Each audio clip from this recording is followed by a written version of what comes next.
I'm Betty Swann, and welcome to our show, Wisdom in the Night, where you get help for those tough decisions in your life. Tonight I have a great guest. She's an actress and an entrepreneur. Welcome, Vera Moore. Oh my goodness, thank you so much, Betty. I am just absolutely ecstatic to be here. Thank you. I want to hear all about you. I've just heard Okay. just enough that it's like intriguing. I want to know all about you. Tell me, start with your background. Okay, I don't know if I can tell you everything. We don't have enough time, right. but we'll do it. We'll come Okay. back again. And Okay. but I'll start, I grew up in Corona, Queens, and I'm a seventh child. I have 5 brothers and 1 sister. My mother was a domestic worker. My father was a porter. We were a very, very poor family, but what we had, we were rich. I grew up in a very, I don't like to use the word religious, but a relationship with Christ's family. My mother was the mother of the church. My father was the deacon, the senior deacon of the church. So I grew up in church all my life. You know, it was just church, church, church. I even hate to say maybe too much church for me. At the time, I thought it was Sunday school and YPHA, and then, then church, and then after we go in the back and eat the dinner, then go back at night. So my whole life was around that church. And I went to PS 143. A public school, and then I went to 127. And right out of high school, I got a job. I had to work. And I worked for the federal government, the solicitor's office for the Port of New York in Bowling Green for 5 years, because I had a plan. I always had a plan. I wanted to be in the theater, and I used to sing in church. And my plan was I was going to work for 5 years, save all my money, stay at home, and then I would go into the theater. You know, God has been so good all my life. He's protected me and led me and guided me. When I worked for the solicitor's office, I had a wonderful boss. I'll never forget Mr. Greenberg. And I told him, I want to be in the theater. And he said, oh, well, you plan it, and I did. But I'd have to go to my auditions on my lunch hour. Well, now, wait a minute. You didn't go to acting school? Well, I'm going to get to that. Okay. I had to go to work first. Okay. I had to work. And I go to acting school later on. Okay, go ahead. But then. I always took singing lessons, and I would go to the auditions on my lunch hour. But I had to get back to Bowling Green, but the auditions up on Midtown. And I'd eat on the train. I really would eat my sandwiches on the train. I would take a second outfit to wear because I was working in the law office, so you had to look a certain way. And then I started taking classes on Saturdays at Herbert Berghoff, an acting school, and I went there for 10 years. And one day, after a lot of rejection. See, in theater, you learn discipline. And, you learn that when a person says no, you don't stop. You keep going. Okay, let's just stop right now. There's people watching this show right now. Yes. They're in acting, want to be in acting. Yes. And the rejection Oh. is wiping them out. What did you do to handle it? Well, see, the rejection can't wipe you out if you really want it. You have to be so passionate about it. It's like entrepreneurship. It's like being thirsty in a desert. You can't catch this stuff like a cold. You have to really want this. So you're going to be rejected. You're not going to get every interview that you go for. You know that right off the bat. And that's part of being in the theater, So you accept that, and I did. But you keep going back and you hone your skills while you're doing it because you have to be ready for the opportunity. So I stayed there 5 years. One day I went for an audition. I came back and I said, I got it. You're kidding. Yes, I got it. No, wait a minute. You went 5 years before you got a job? Yes. Well, I worked. I had to work. I had to work, and I worked for the government for 5 years before I got my job. Yeah. Okay. Wow. But I would go every time there was an audition. I'd look in the paper, the backstage, or the Variety, and it was very difficult because when you're not a union, you have to wait for the particular call. Let's say you're in the union. You can go on Monday. I have to go Friday because I'm a non-union. And it's called a cattle call. You could be number 100. So I finally got my job, and it was South Pacific. It was in the chorus, Jones Beach. And the lawyer said, are you going to leave a federal government job for summer stock? Because it was only for the summer. And I did. That risk. You gotta be a risk taker. Let go the trunk of the tree, Betty, and go out on the limb. I mean, because listen, I left all my benefits, annual leave, sick leave. I worked for the federal government, and I left it for 12 weeks, and I never looked back. But I heard someone say one time, you can either have security or you can have freedom, but you cannot have them both. Well, yeah. The security was the job, and the freedom was to do with your heart. What you wanted to do. And it really wasn't a job after I left because I just felt free. I loved it. But you have to, it's a process. It's a process, and it takes time. Now, let me ask you something. Were you doing the soap opera and Broadway at the same time? Yes, most actors do. Oh, they do. Yeah, So yeah. you can do that. Yeah, because the show is at night, soap opera's during the day. Yeah. And you Wow. work it out with your contract that you're not going to do anything on matinee because there's a matinee on And there's a Wednesday. way. Did you go on auditions even with all of that going on, or did you hold off for a while? Well, I held off because two was enough, you know. Yeah, but I did. But you have to keep honing your skills. Yeah, right. Yeah. Well, along in that, you had a personal walk with the Lord, right? Well, you know what? As I said, I grew up in church, and I always knew Christ, you know, because I was there. But I think my relationship, see, there's believing, then there's knowing that you know that you know. It's Right. different. And you have a relationship The with Him. relationship is different, you know. I think when my mother got very ill, 1994, she passed away. And then the following couple of years, it was a very traumatic thing for me. 4 people in my family died in the same year. Oh, my gosh. Yes, my brother-in-law died. This is 2003. And then, let's say November, my sister died like 3 months later. Then another brother died. I'm going to tell you, I have to tell you this because I have to tell you how I got through it. Okay. Because there are people watching tonight. Yeah. There's probably somebody Yeah. who's gotten Yeah. this kind of news. Yes.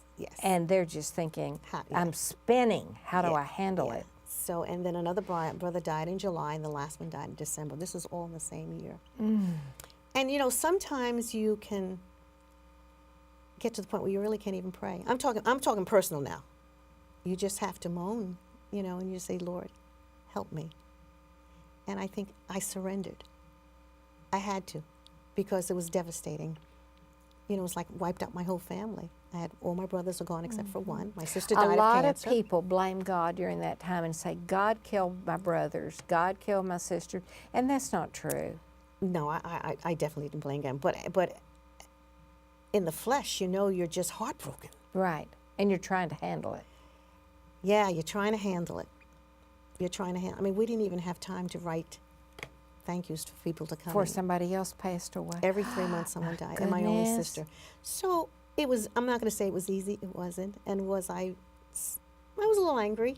Sure. But no matter how, I always told God I loved him.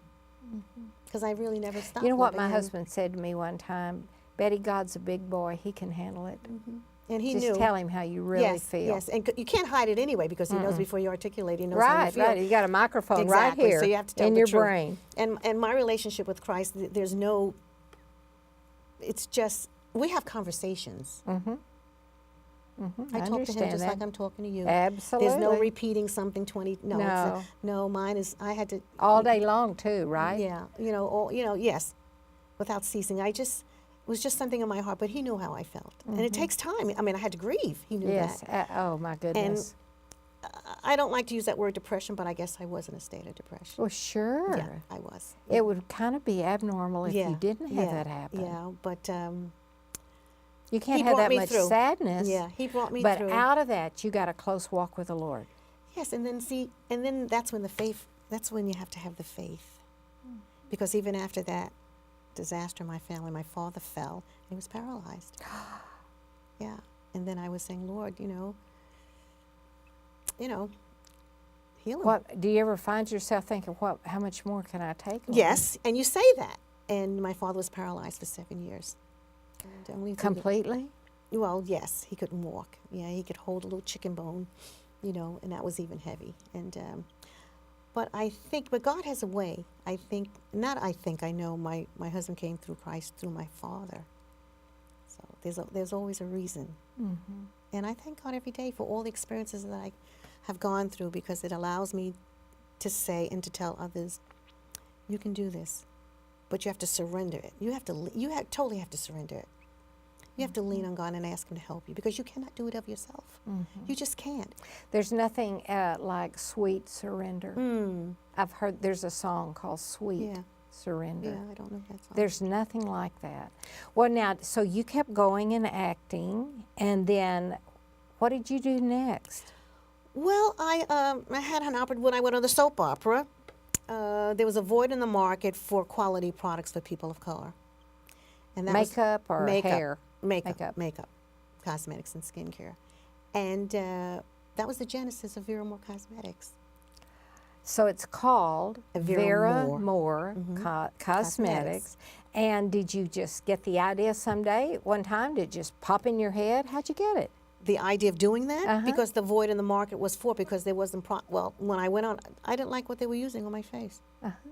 So, you tap into that untapped market, and I knew I could do worked this. for Oprah Winfrey one time doing makeup. Yeah. And for her show. She got sued in Texas and had to do her show every night in the town I'm from, Amarillo, Texas. And I did a lot of black faces. Yes. And it was interesting. Well, there's such a Fascinating. variety of Oh, colors. my goodness. See, that's why it's so interesting for people of color. It's not one shade. No. It's really ivory from ebony. There are black people as light as you and dark as Cicely Tyson City. Absolutely. So there's a whole range of blues and greens and yellows and But reds it's fascinating and purple. as a makeup artist. Yes, it is. To get to work on those Isn't kind it- of skins. Yeah, they're I beautiful. loved it. Yeah. So and there's been a void for quality. Now, I'm not saying there weren't any products out there. No, I know there were. You know what I'm saying? Quality products. So I wanted to change that. Now, did you design the product yourself? Did you come up with the formulation, or did you? No, we haven't. We got a chemist, and we designed the colors. Let's put it that way. We said, no, we need a little more something of this, and no, it's not going to look right. That's too red. Maybe we need a little more yellow, and we were able to do that. How long did it take you to come up with that? About a couple of years. And then we had some challenges, of course, but we made it. We did it. And now, are your cosmetics, people can purchase them today? Yes, we're in a major chain nationally. So Here in town? Here in town, New York, and also nationally. Oh, Yes. really? So people around the nation nationally can look find for it and search for you on Google, or Vera Moore search by Cosmetics. Vera Moore Cosmetics. VeraMooreCosmetics.com.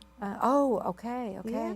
Well, great. So what kind of response have you had from people? We've got great response. Our company's 37 years young, and we've been in the chain store for 10 years now.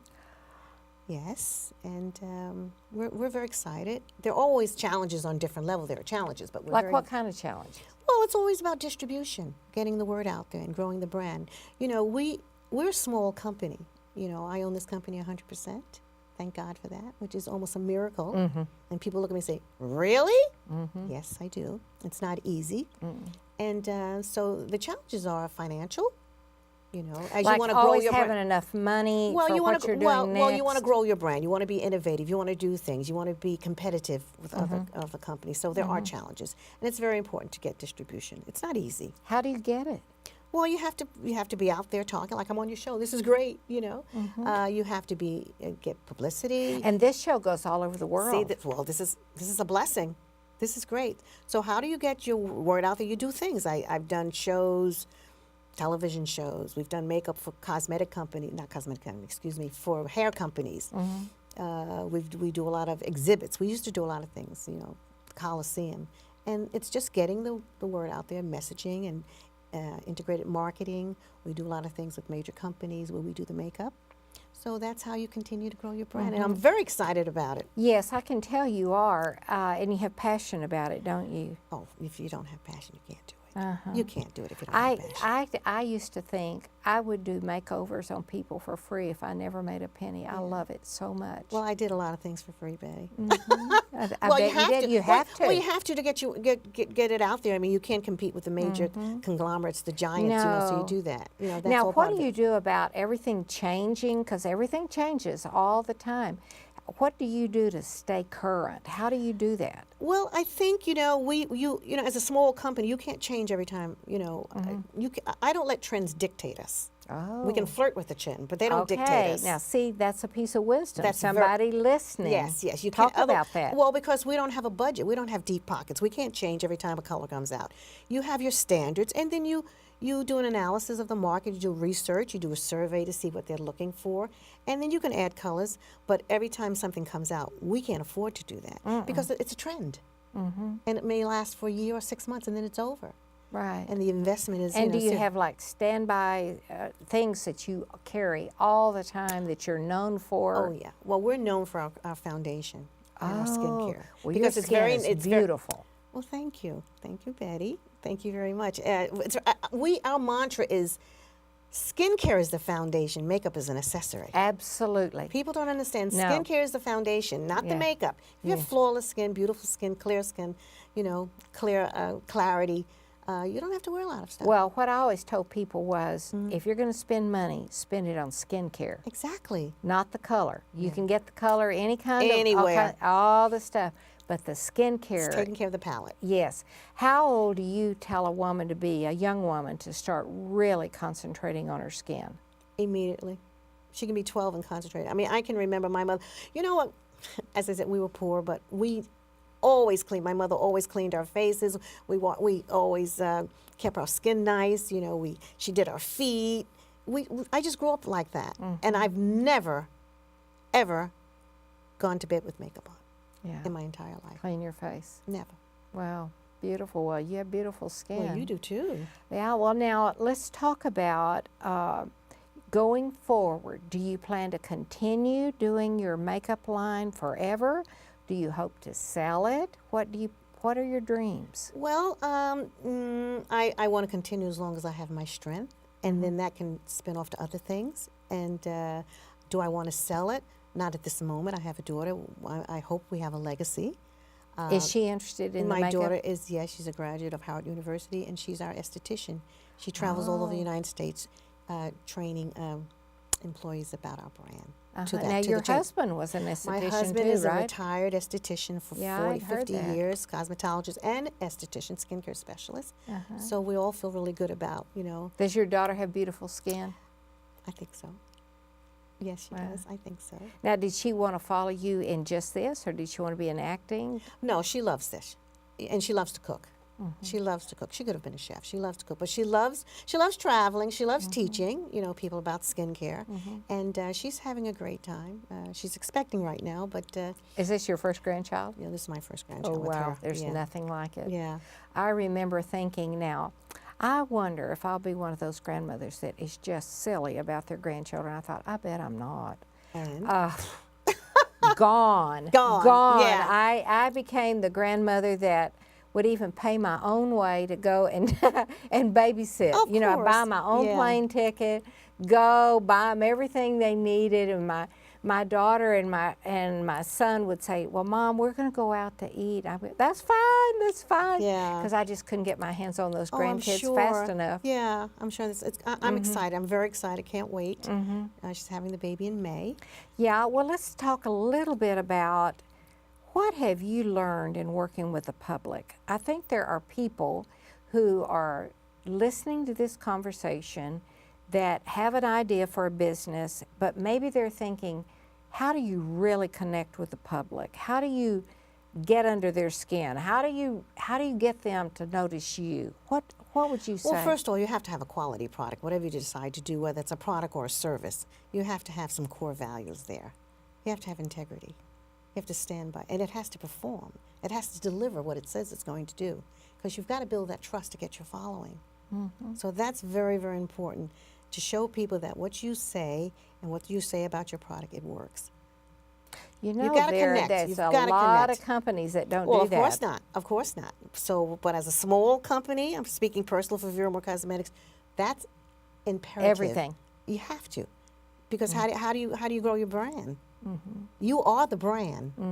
So that's very, very important. Those core values have to be there, because then you get the trust. Because it's all Okay. about trust for them to even try it. Have you ever encountered anything in your career that kind of shook that, or has it been pretty smooth sailing with No, that? it's never smooth sailing. I've had some ups and downs, but one door closes, another one opens. God usually does that. You know, for that me. thing about if he closes a door, he opens a window. Yes, well, he did. I was supposed to go into a major department store, and I invested quite a bit of money, over $100,000, trying to get in because they required that you had to have certain packaging, et cetera, et cetera, et cetera. And initially, I had my own store, and I didn't have the box and all the things that were required. And I just put a beautiful bag with some tissue paper. But when I made the attempt to go into the department store, this was the criteria. And I did some trunk shows for them.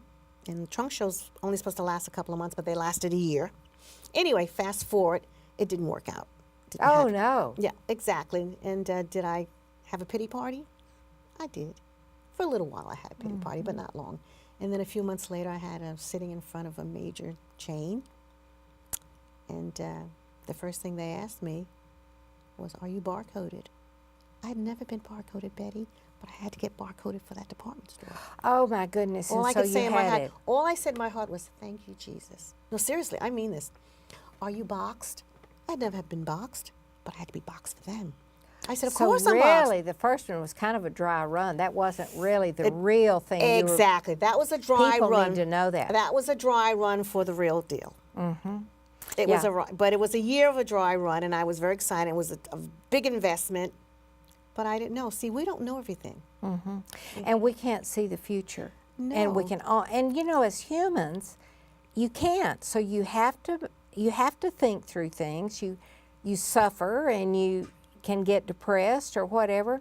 But you know that Bible verse, all things work together for good To them that love the Lord. to those that love the Lord. Yes. But then there's a second part to it, and are fitting into His purpose for their life. His will for his life. So a lot of people say, well, everything works out for the best. No, it doesn't. Yeah. It doesn't always do that.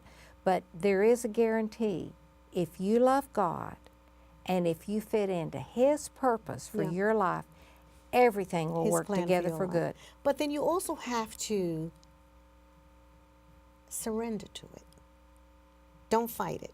Okay, like what do you mean? I mean, if God puts something in your heart, you have to accept it. Sometimes you don't accept everything. You know, for example, you might want to do something that's not right for you. And you have to follow that inner voice, that Holy Spirit. But that's where the faith comes in. That's where the trust comes in. That you're going to believe it and know that it is His voice. And even if you don't understand it, because He says, lean not to your own understanding. And you know why I have peace no matter what? How? Why? Because He's given me that joy. I've been through so much. I'm not talking about as far as entrepreneurship, the personal deaths, my mother dying, my father dying, my 4 brothers dying, my sister dying. You know, I have totally surrendered to Christ. All right, why don't you talk about that just a little bit? Yeah. If someone came to you tonight Yes. and said, Vera, how do you surrender? I don't even know what you're talking about. Well, listen, you have to be ready. Because some people don't surrender. You have to be willing know, to. I know, that's well, why I'm maybe I was asking. wiped out. I don't know. But maybe maybe you I had didn't- done all that I could do, and I realized, Lord, I can't do anything else. You're driving this bus. It's a great place to get, but it's a heck of a deal to get there. Well, that's what I'm talking about. You know, I had a miscarriage early on. I had actually 4, but the first one I really was hard toward the Lord, and I had gotten cynical toward the Lord because I'm like you, I've been in church all my life, and having this miscarriage wiped me out so much that I said, Lord, I can't fight you anymore. I have nothing left. I'd been fighting Him. And I said, I have nothing in me that can fight you. I give up. And what did I give up to? Peace, contentment, serenity, and God took over. Amen. And did it the way He wanted to Yeah, do it, and it yeah. was better than I could ever do it. you have no power, Betty. Mm-mm. We're like bubbles on the water. You have, He says, you have. And talking about miscarriage, I had 2 miscarriages, and I had 2 fibroids, and the doctor said, we don't know if you're going to be able to hold this baby. And my mother said, we're going to pray. My mother was a praying woman. My mother was a warrior. I mean, Like you know. that War Room. Have you ever seen did you ever see the War Room movie? No. Oh, well, it's like what you're talking Okay. about. A lady would get in her closet, Yeah. and that was her war room. Yeah. My mother and father were warriors. Yeah, they were. You know, he said, "Don't worry, you're gonna have this baby. I'm gonna pray." And I did have the baby. No pain, no labor, and the doctor said the reason why I had the baby is because the tumors that I had held that baby in place. Otherwise, I You're would have lost kidding. it. You're kidding. I would have lost it. You know what? The Your fibroid I tumors know. held the baby in place. Otherwise, I would have lost that. Do you realize that you told about 4 stories tonight of something really bad happening, and it was the precursor to the really good thing that would not have happened Yeah. if the bad thing hadn't Yes, happened? yes. That's what you've been saying Well, tonight. that's the way it is. And that happens to people all the time. Sometimes you go through these challenges and trials and tribulations, and you say, Lord, help me. Oh, God, what is this? That's where that faith comes in again. That's where you have to surrender, and you have to lean on him, and it's trust. It's just trust. But you have to give it up. You say, Lord, okay. There you go. Well, folks, let me ask you something. Did you get what she was saying? It's not like you're going to go through life with nothing Oh, bad Lord, happening. no. You're going to have hard days. Maybe you've had some recently. Maybe you're watching tonight and you're in a hospital room thinking, oh my goodness. Or maybe you've had something very sad, a death in your family. Well, I want to tell you this thing of surrender. Yes. Let go.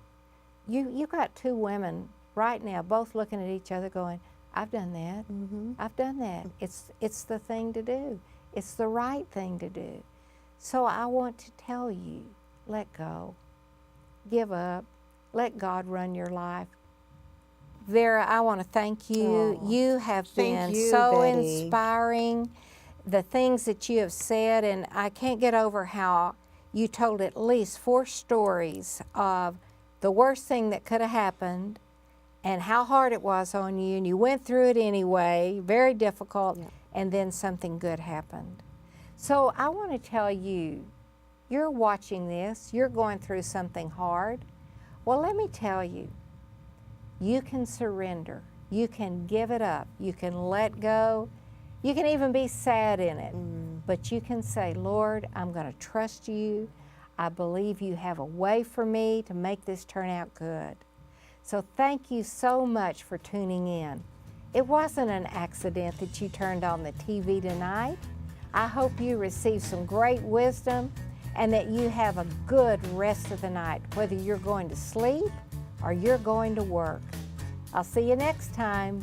Bye.